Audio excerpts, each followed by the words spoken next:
Hello Fraggers, my name is Frag himself, and today we're gonna be taking a look at the top 5 zapgirl counters in Frag. I know I'm a bit late for this video, but I wanted to wait after the update to see if she got nerfed or not, and she hasn't. So this is why I come in to help you guys play against zapgirls, because oh my god, she is so annoying to deal with. You already know, before we look at the counters, we're gonna be looking at her strengths and weaknesses to understand how to play against her. So zapgirl is a sniper, so she has kind of the bad and good points of a sniper. So she's obviously very good at long ranges, and this is mainly her best point. She's got really good range and pretty good damage as well in long ranges. She's also able to trap cards in her ult, and overall, her map control game is just crazy. Her turrets can deal a ton of damage to a lot of cards at the same time. Now she is not really good in close ranges, she's not good on bunkers either, and her movement is kind of bad, so she usually doesn't have that good of an escape option when she gets rushed. Now before we take a look at the counters, here are 3 golden rules that can apply to every single character to help you beat zapgirl. So this is just a simple way to play your characters to beat zapgirl, and it can work on every card, but it will help if you're playing a good zapgirl counter. The first one is pretty simple, take cover. And this is very important because zapgirl thrives on having long ranges and being able to hit you from anywhere. But as long as you stay covered, she probably shouldn't be able to hit you. So if you try to push, stay hidden and go at it slowly. Make sure she doesn't hit you. The next rule is get rid of her turrets. And that's very important.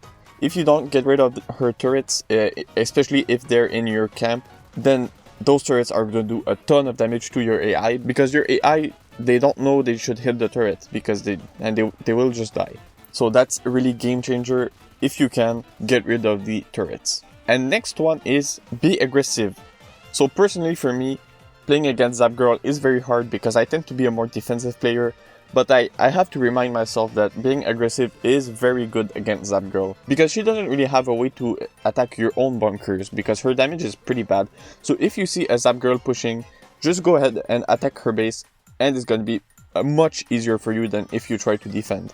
Now this changes if she has also AI attacking your base, by the way, but solo zapgirls really can't do much damage on a bunker. And even if she's in her own base, you can still try to push as much as you can, because it's not going to be the easiest thing for her to catch you, especially if you have a mobile card that can move around and escape her towers.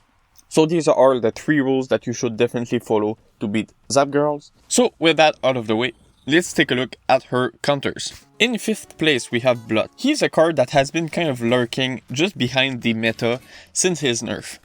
With his ability, Blood is able to sneak into the center of the map and rush towards zapgirl player to take her out. The reason why he is 5th is because overall he isn't quite meta, and rushing zaps with him might not be as easy as it sounds. Blood is kind of the polar opposite of zapgirl in a way, in strengths and weaknesses, and he's really good in close ranges. But if you want to get in close ranges with zapgirl, you're really gonna have to dodge a lot of projectiles and turrets.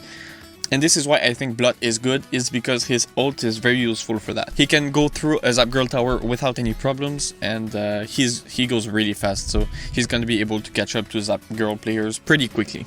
Now in number 4 we have Takeshi. There's really only a few cards that Takeshi has trouble to beat, but zapgirl isn't one of them. With Takeshi, your strategy is pretty simple. You just sneak close to the center of the map, close enough to a zapgirl, and then use your ult to rush them and just get rid of them. Which is pretty similar to Blood, but you can also beat her in mid ranges with your main fire.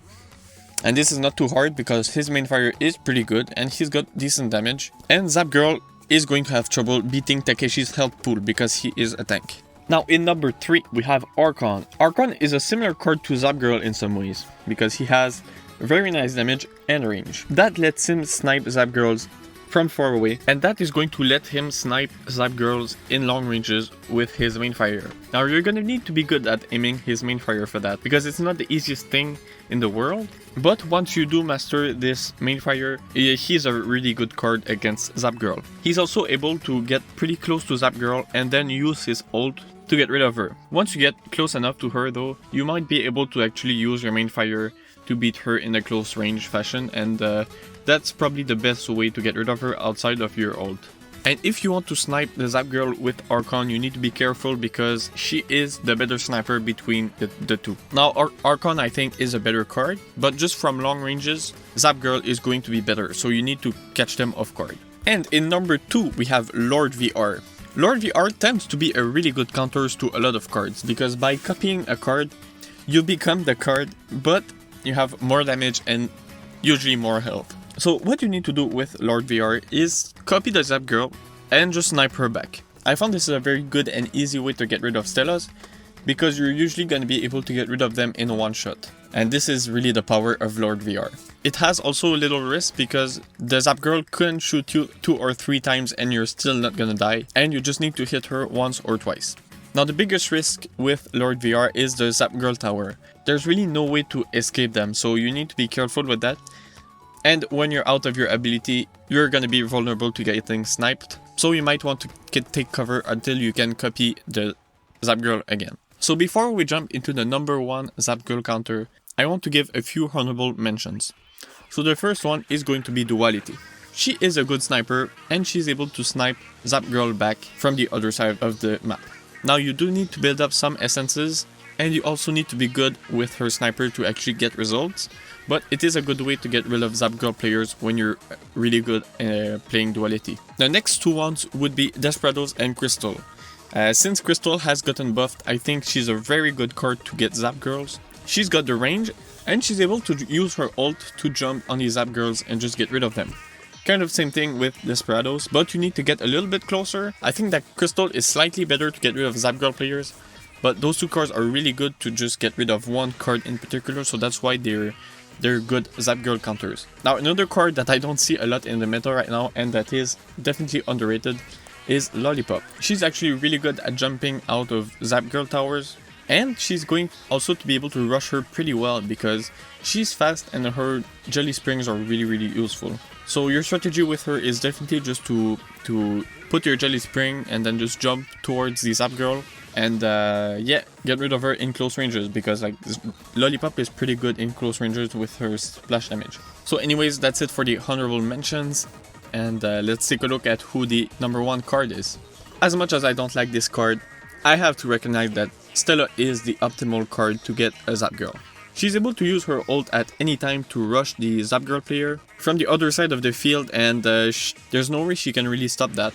However, you need to not be caught off guard without your ultimate ability, because zapgirl can actually throw her tower on you, and if you don't have your ult, you're gonna take a lot of damage. But if you do, you're going to be able to escape this tower and hopefully go and attack the zapgirl back. And in this way, she's actually kind of the same way as Takeshi. Instead of just spamming your ult like most Stella players do, you want to really be careful and use it at the right time to rush the zapgirl player, and also just try to get rid of a few attacking cards. Now to finish the video, we can talk about AI. I found that a few AI cards are particularly good against zapgirl, and we can talk about that. So the first ones would be the tanks, the offensive tanks to be more clear. So take for example Lucha or Hannibal. I think that zapgirl isn't as good against tanks as other cards, because tanks are actually a lot harder to stop with just her tower. She's actually gonna have to spend some time doing some damage on them to get rid of them, and that's actually time that you can use your counter to attack the zapgirl. And there are actually 2 more cards that I think are really good with AI against zapgirl.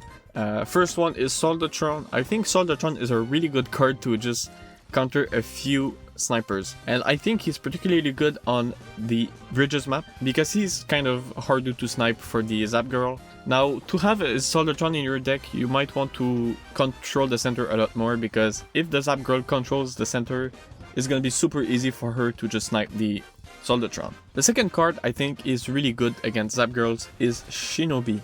Actually, I think Shinobi is the best AI counter for zapgirl. He is really easy to just place in your deck and you don't have to play him at all. So what he does is just teleport to some random cards on the field, and it tends to be camp cards because they're more in his field of view. So it's perfect against zapgirl, and he slows them down and just uses his main fire to get rid of them.